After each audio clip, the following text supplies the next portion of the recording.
képp koo xam ne bëgg nañoo topp bu abonné ci chaîne bi rek di Mbacke Kadior TV luñ dugal ci dana ko am en exclusivité.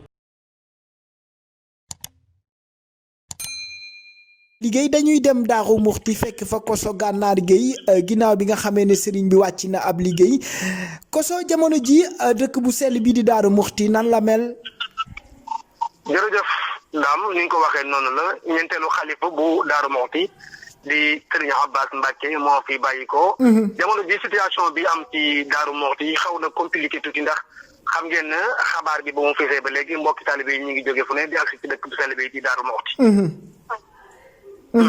waaw ginnaaw bi nga xamee ne sëriñ bi wàcc na liggéey doonoon sëriñ Abbas Mbacke ndax mën nga ñoo wax kan mooy sëriñ Abbas.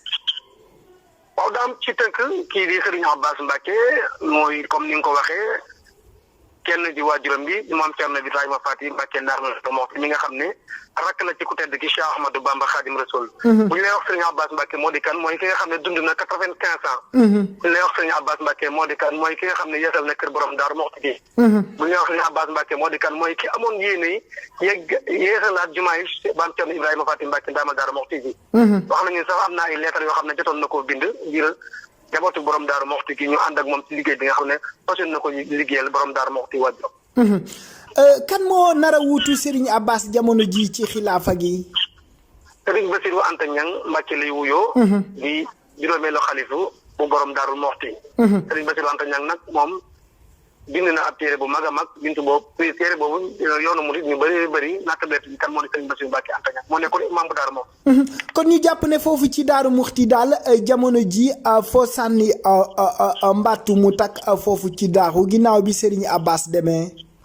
waaw xam nga daal nag jamono ji réseaux sociaux yi moo tax nekk ñu dañoo mën a yéene sax denc sëriñ bi ba noppi te kenn du ko yëg waaye xam nga rek lu mel ni xeetu WhatsApp yeeg yu mel noonu moo tax fi mu toll Daaru Muxti daa nekk fees na dell ak am mbooloo. kon dañ lay bàyyindi ba ca kanam lépp lu fi ruus rek nga daal di ñu koy baaxee. incha allah rabbi incha allah. lépp loo xam ne xew na fi ci bu soobee suñu borom dinañ ci ànd ak yéen incha allah. mu nekkoon suñ mbokk Koso Gànnaar Gueye foofee ca Daaru Muxti ginnaaw bi nga xamee ne Serigne Abbas daal di nay wuy ji boromam doomi soxna Astou Fall Dia ak maam Thierno Birahim nekkoon ñeenteelu xalifa maam Thierno Birahim Mbacke moo wuy ji boromam foofee ca Daaru Muxti jërë ngeen jëf ci déglu bi. asalaamaaleykum mbokk yi yéen ñi nga xam ne yéen a baaxoo ànd ak seen bii di Mbacke Kadior TV à partir d'aujourd'hui gën nañ koo yaatal ci YouTube bi képp koo xam ne bëgg nañoo topp bu abonné ci chaîne bi rek di Mbacke Kadior TV luñ dugal ci dana ko am en exclusivité jërë ngeen jëf.